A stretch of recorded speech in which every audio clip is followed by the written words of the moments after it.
First, you have to think of what you're going to make, whether it be an animal, a human, a monster, or something completely new. How are you going to go about making it? If you can't get ideas, try looking at different social media like Pinterest or YouTube, or ask someone for an idea.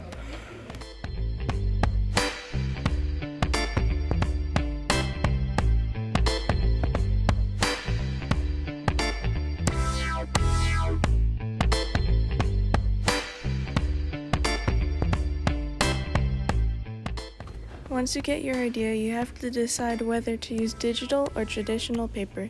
Digital can have many benefits, such as immediate access if you put it on Google Drive, adjustable art so you don't have to erase and draw again, and infinite colors. However, traditional art has its advantages too. You can have your art anywhere at any time without having to wait for the internet. Plus, you don't need to know any confusing shortcuts or layouts since you only have a pen/pencil and a piece of paper.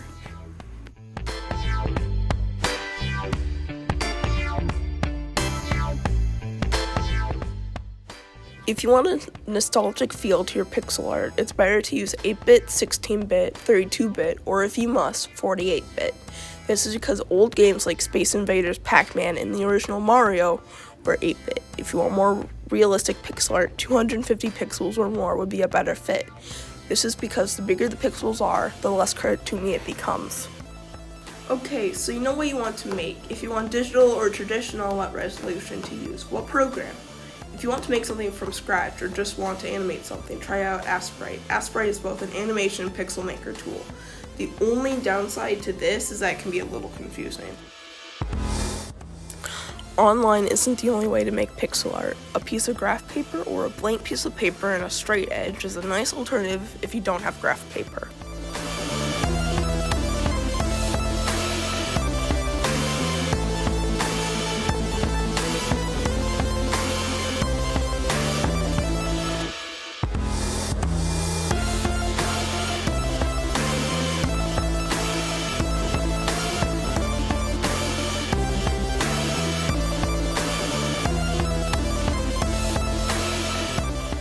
Now, let's talk about 3D pixel art. This one is different as it allows you to build with blocks or with cubes. This method can be done digitally or traditionally. Traditionally, you could take blocks and glue them together, forming a structure that you could then paint. To help your characters feel more in place, try color theory.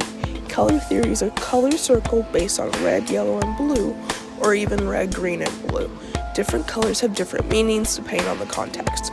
For example, red can mean anger, passion, and or excitement, while purple can be frightened, royal, or magical.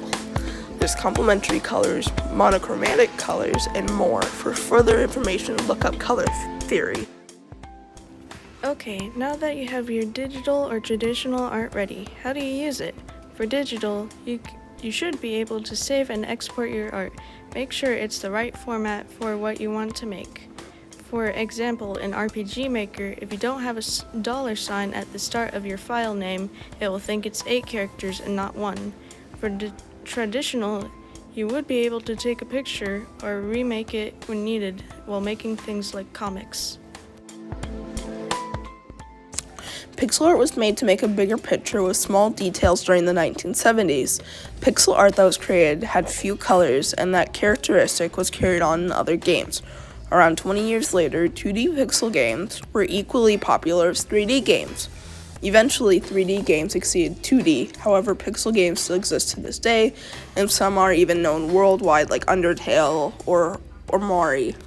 Congrats, you've made your pixel art. You had an idea, decide what to draw with, figure out what resolution or size of paper you wanted, learn about the other types of pixel art you could use, how to make your character better, put it in your project, and learn why we make pixel art.